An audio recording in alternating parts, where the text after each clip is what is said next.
Le ton monte gravement entre Moscou et les pays de l'Alliance transatlantique.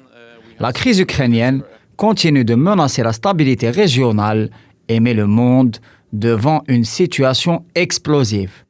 Depuis 2013, ce pays de l'Est de l'Europe connaît un conflit de grande intensité aux contours stratégiques déterminants. Le flanc ouest de la Fédération de Russie, comprenant les pays baltes, la Pologne et l'Ukraine, est le théâtre d'un déploiement militaire imposant de l'OTAN, intégrant des armements de pointe, faisant de cet espace une région hautement nucléarisée, une vraie poudrière menaçant la paix mondiale.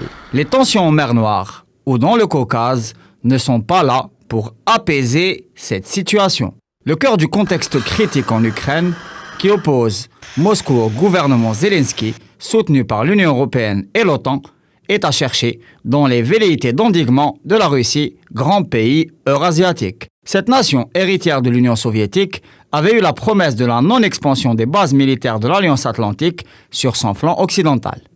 Promesse non tenue par les Occidentaux, qui ont depuis le début des années 2000 intégré plusieurs pays de l'ancien bloc de l'Est dans le dispositif politique, institutionnel et militaire de l'OTAN. Si Moscou peut compter sur une forte alliance avec Minsk, ainsi que sur sa proximité objective avec Pékin, Téhéran et même Istanbul. Vilnius, pour sa part, est monté au créneau dernièrement pour faire augmenter la tension quand cette dernière a déclaré que la Lituanie était prête à apporter son soutien à l'Ukraine aux côtés des puissances occidentales en cas de conflit.